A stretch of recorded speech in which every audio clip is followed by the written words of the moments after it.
Greetings and welcome. We are in 303 back again with Mr. Conrad's Unstoppable Volume, Lesson 4-7. Are you a man of your word or simply the words of a man? Hey, let's begin really quickly with some focus information here. I would write this in my journals really quickly. Your most valuable possession is your word. Your most valuable possession is your word. This is a short chapter, but I think a compelling one. Let's read. One Friday, I'm on page 166 of the Mr. Conrad Unstoppable volume. One Friday, I asked my class a simple question: what's the most valuable thing in your possession? I find this an interesting question, right? Their responses were humorous to downright hilarious. Answers ranged from cell phones and wallets filled with cash to their girlfriends. When I stopped laughing, I redefined the question. I'm looking for something internal, not external. After hearing answers like my heart, my brain, my eyes, I was not in agreement. While those things are obviously vital to your existence, the thing I'm looking for is something you're not born with. Whoa, it's a very interesting question. What is the most important internal thing you possess you're not born with? I said, you acquire it. No one can give it to you. And you're the only one who can give it away. Most importantly, it defines who you are. I pointed to a picture of a large diamond I drew on the chalkboard. It's your precious gem, I told the puzzled class. Now that they were totally confused and I had their undivided attention, I gave them the answer. It's your word and the way you honor your commitments. Let's read it again. It's your word, the most important thing you own. Your word and the way you honor, keep your commitments. As I continued on, I explained to the class that a person's word is like a precious gem. Its value is priceless because it determines who you are. When you give your word to someone, you just gave away that precious gem. The cool part is when you keep your word and honor your commitments, you get your precious gem back.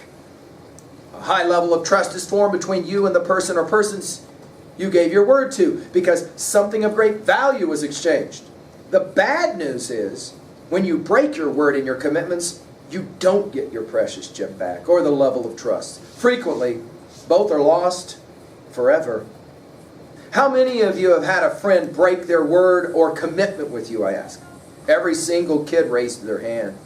And the precious gem, I ask, while raising both arms high in the air? Lost, the class shouted in unison. My lesson that Friday was to keep your word and honor your commitments, no matter what the cost. Be careful who you give that precious gem to, because you must get it back. Otherwise, you'll lose the trust and quite possibly the relationship as well. To help drive that lesson home, I gave them the emotional story of George and Dave. And then finally, Mr. Conrad points out, keep your word, honor your commitments, create the precious gem that is the unstoppable you. Let's pause for a few moments now and make a couple of quick observations. This is an interesting observation here. You are the word promise. You either keep or you break. This is a compelling idea. By the way, let's put it in our notes. We often think about this as it relates to making a promise to someone else. But the most compelling promises, I think some of you would agree with me in this in your own biography, the most compelling promises are the ones you make to yourself. I teach seniors who stopped trying because they made so many promises to themselves and then they broke those promises to themselves. I am really going to take my studies seriously this quarter or this semester. And then they didn't do it. So that the next time they said it out loud, they kind of found themselves going, I don't know if I can trust myself anymore. Proving Mr. Conrad's point. Here's the question though. What can you do if you have broken your promise? Let's write this down. 2 suggestions. If you've broken your word or your promise to somebody else, and it's in your power to go to that somebody else and apologize, do it. Put out your hand, shake their hand, and apologize. Now, unfortunately for some of us, we don't have any way to do that anymore. The people maybe, for example, who we made our promise to, we can't apologize to. Of course, the reality is if you've broken a promise to yourself, that is, it seems to me, even more difficult and compelling. Because You've got to apologize to yourself, but then you've got to start making promises that you can keep. Number 3. Of course, if others have damaged or hurt you by breaking their word, you've got to forgive them. Right? I had a senior once who said, my father left us when I was 5. I'll never forgive him for breaking his commitment, his word.